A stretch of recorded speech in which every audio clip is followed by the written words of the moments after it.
Quelques jours après l'attentat à la bombe le plus meurtrier de l'histoire de la Somalie, qui a fait 276 morts et 300 blessés, le Qatar et le Kenya ont envoyé des avions transportant de l'aide médicale dans le pays.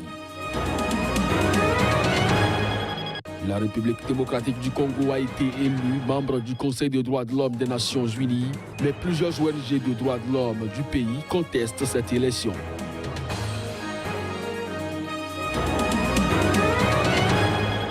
En Afrique du Sud, la suite de l'autobiographie de l'ancien président Nelson Mandela sera publiée ce jeudi, et ce après qu'un écrivain eut terminé l'œuvre qu'avait commencé à écrire le héros de la lutte anti-apartheid. Bonjour à toutes, bonjour à tous et merci donc de nous préférer. On démarre donc cette édition par la République démocratique du Congo qui a été élue en début de semaine à New York, membre du Conseil des droits de l'homme des Nations Unies. Mais plusieurs ONG de droits de l'homme du pays contestent cette élection. Selon elles, le pays est loin d'être exemplaire en matière de droits de l'homme. La population, quant à elle, pense plutôt que cette élection est un défi à relever en matière de droits de l'homme qu'une victoire diplomatique des autorités politiques. On les écoute. Cette élection peut être aussi un couteau à double tranchant pour la République démocratique du Congo. Parce que si elle peut participer à la protection des droits de l'homme et à la promotion des droits de l'homme au niveau universel, c'est-à-dire qu'il doit aussi le faire sur son territoire. Il y a certaines désignations, certaines élections qui sont comparables à un piège ou à un défi à relever. Parce que maintenant, comme nous atteignons le trimestre fatidique de la fin du sursis d'une année qu'on avait accordé au régime en place en vertu de l'accord de la Saint-Sylvestre, maintenant le monde entier va regarder comment ils vont respecter les droits humains. Parce qu'il y aura des manifestations, il y aura des marches, il y aura des activités politiques qui vont entrer en ébullition. Maintenant, on va les juger à l'acte. Les gens doivent savoir que c'est plus une responsabilité qu'un sujet de plaisir, des gens même qui boivent du champagne, que c'est une victoire diplomatique. Moi, j'ai participé plusieurs fois au Conseil des droits de l'homme à Genève, mais c'est une grande responsabilité. C'est contrairement à ce que les gens croient ici. Donc vous devez veiller à l'application stricte des normes internationales des droits de l'homme qui sont considérées comme jusqu'aux gens normes impératives conformément à l'article 53 de la Convention de Vienne. Quelques jours après l'attentat à la bombe le plus meurtrier de l'histoire de la Somalie, qui a fait 276 morts et 300 blessés, le Qatar et le Kenya ont envoyé des avions transportant de l'aide médicale dans le pays.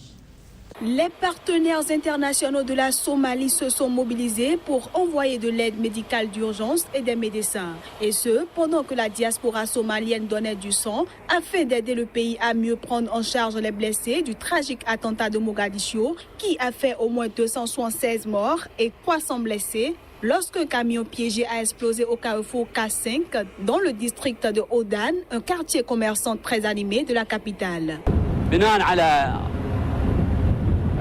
Avec les instructions et les ordres de son Excellence, Al-Sheikh Tamim bin Al-Thani, qu'Allah le protège. Nous avons livré du matériel d'aide médicale à la République somalienne et nous évacuerons les blessés avec leurs escortes de Mogadiscio, la République somalienne vers Khartoum, si Allah le veut.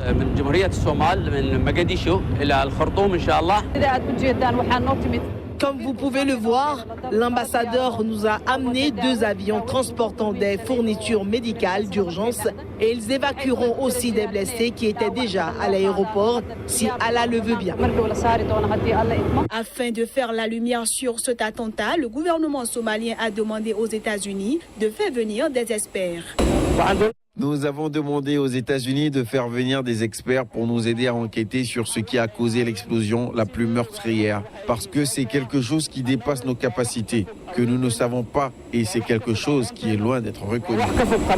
Il faut dire que l'attentat n'a pas été jusque-là revendiqué. On reste en Somalie où condamné pour le détournement d'un voilier, l'ancien pirate somalien Mohamed Mahmoud, qui n'avait jamais envisagé de quitter son pays, espère reconstruire sa vie en France. Après avoir purgé sa peine, l'homme demande cette fois l'asile politique. Dans son autre vie, Mohamed Mahmoud, un ancien pirate condamné pour le détournement d'un voilier en 2009, était pêcheur dans le Puntland, dans le nord de la Somalie, sur le golfe d'Aden. Depuis mars dernier, il est libre après avoir été condamné à 9 ans de prison à l'issue du procès en octobre 2013 à Rennes. Sa peine purgée, il espère reconstruire sa vie en France. Mais sa demande d'asile a été rejetée une première fois et il a déposé un recours dont il attend le résultat. Jamais pensé ma vie avant. Je suis entré un pirate ou je suis entré un prisonnier ici en France. Jamais pensé ça. C'est le destin, ça tournait quoi, ça tournait. Quand on a été en prison, quand on est sorti aussi, on a pensé aujourd'hui c'est fini. On a fait notre peine, on a fini. Peut-être l'État français nous donnera une nouvelle chance. Mais ça ne s'est pas passé comme ça. Toujours jusqu'à ma mort, je suis coupable. Sur Internet, je suis coupable. Parce que c'est écrit déjà, je suis pirate, c'est ma photo, c'est mon truc, tout, c'est mon histoire. Ça veut dire, même quand je suis mort, je suis la piraterie est là tout le temps. Depuis son arrivée, l'ancien pirate a rencontré sur sa route plusieurs anges gardiens. Certains ont d'ailleurs témoigné en sa faveur aux assises. Par rapport à la démarche des migrants normaux, on va dire, qui ont fait un choix, quitte même à en mourir, puisque certains d'entre eux ne vont pas jusqu'au bout de leur parcours, il y a une sacrée différence avec sa manière à lui, qui a été d'un jour à l'autre, des militaires m'embarquent, je me retrouve incarcérée, je ne sais pas à quelle sauce je vais être mangée, je découvre un monde dont je ne parle pas la langue. Sur la vingtaine d'anciens pirates somaliens jugés en France, un seul a obtenu l'asile jusqu'à présent. À présent, une note de littérature dans cette édition. En Afrique du Sud, un long chemin vers la liberté. La suite de l'autobiographie de l'ancien président Nelson Mandela sera publiée ce jeudi. Et ce, après qu'un écrivain eut terminé l'œuvre qu'avait commencé à écrire le héros de la lutte anti-apartheid. Publié peu de temps après le scrutin de 1994, l'autobiographie Un long chemin vers la liberté s'est vendue à plus de 14 millions d'exemplaires dans le monde et a inspiré un film où l'acteur Idriss Elba interprète l'icône sud-africaine. Nelson Mandela avait écrit à la main, notamment sur des feuilles volantes, une suite en 10 chapitres entre 1998 et 2002, avant de prendre sa retraite de la vie publique en 2004. La suite de l'autobiographie de Nelson Mandela a été terminée par l'auteur Mandla Langa, qui a utilisé les notes du héros de la lutte anti-apartheid lors de sa présidence, des interviews de l'ex-président et grâce à un travail de recherche. Et selon la fondation de Nelson Mandela, le projet est le résultat d'une collaboration à pas égale entre Nelson Mandela et son co-auteur. Notons que le titre de ce livre est extrait de la phrase de fin de son autobiographie « Avec la liberté viennent aussi les responsabilités et je n'ai pas de temps à perdre car je ne suis pas arrivé au bout de mon long chemin ». La maison d'édition britannique Pan Macmillan l'a décrit comme un compte rendu saisissant et inspirant de la présidence de Mandela, d'un pays en pleine mutation et de l'avènement d'une nouvelle démocratie. Direction la France. Procès à Marseille de 5 protagonistes d'un vaste trafic international de pesticides. Ils ont écopé des peines allant jusqu'à 4 ans de prison avec sursis et des amendes dépassant parfois les 100 000 €. Les sentences ont été prononcées mercredi à l'encontre de 5 protagonistes d'un vaste trafic international de pesticides jugés à Marseille. Les condamnés sont 3 Français, un Allemand et un Sud-Africain. Ils subiront 4 ans de prison et des amendes allant à 100 000 € et plus. Il s'agit du premier dossier d'ampleur de ce type jugé en France. Notons au passage que la France est le premier marché européen et le 5e mondial de produits illicites au mépris des risques sanitaires encourus. Michael Merat, grossiste allemand de pesticides, a écopé de 4 ans de prison avec sursis et d'une amende de 75 000 € pour mise sur le marché sans autorisation de produits phytosanitaires et tromperie aggravée. L'enquête conduite par le pôle santé publique du tribunal de Marseille avait établi que 6 produits avaient été distribués en France en détournant des procédures européennes et entravant leur traçabilité. Plusieurs sociétés appartenant aux prévenus ont également été reconnues pénalement responsables par le tribunal et ont écopé d'amendes allant jusqu'à 175 000 €. Le tribunal a alloué plus d'1 million d'euros de dommages et intérêts à 3 fabricants européens de produits phytosanitaires ainsi qu'à un groupement d'utilisateurs. Quête de l'indépendance de la Catalogne, la vice-présidente du gouvernement espagnol a confirmé mercredi que Madrid cherchera à suspendre tout ou partie de l'autonomie de la Catalogne. Une menace qui passera à exécution si les dirigeants séparatistes ne renoncent pas à déclarer l'indépendance. L'Espagne est un pays extrêmement décentralisé et la Constitution adoptée en 1978 confère aux 17 régions les communautés autonomes des pouvoirs étendus en matière de santé et d'éducation, par exemple, auxquels elles tiennent beaucoup. L'article 155, qui ne peut être déclenché que par une majorité absolue de sénateurs, permettrait donc au gouvernement central de prendre le contrôle direct de tout ou partie des compétences déléguées, la police, les finances, l'éducation, entre autres.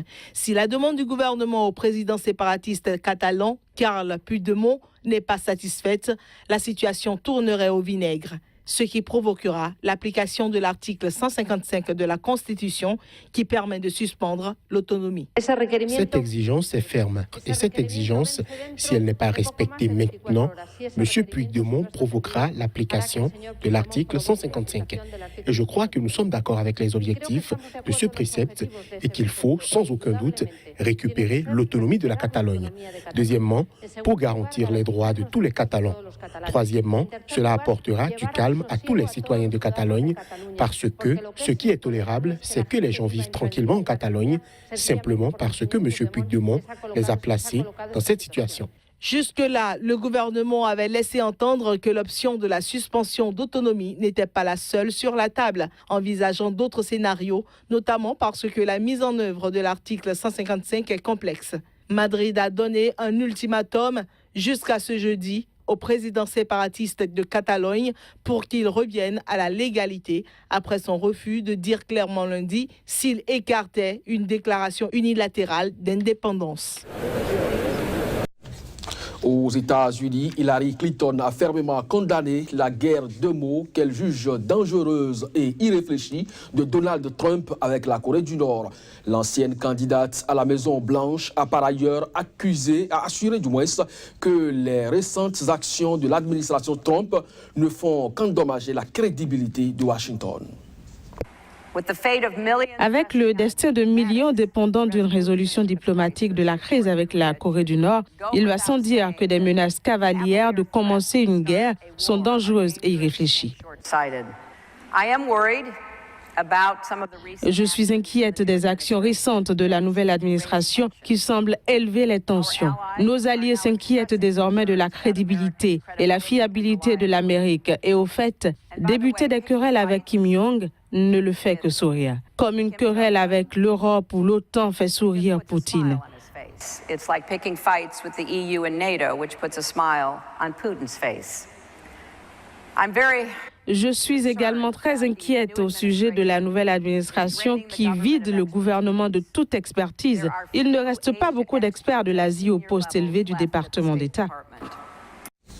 Et voilà qui referme cette édition. Merci à vous de nous avoir suivis. L'information revient très bien. Bonjour Sika.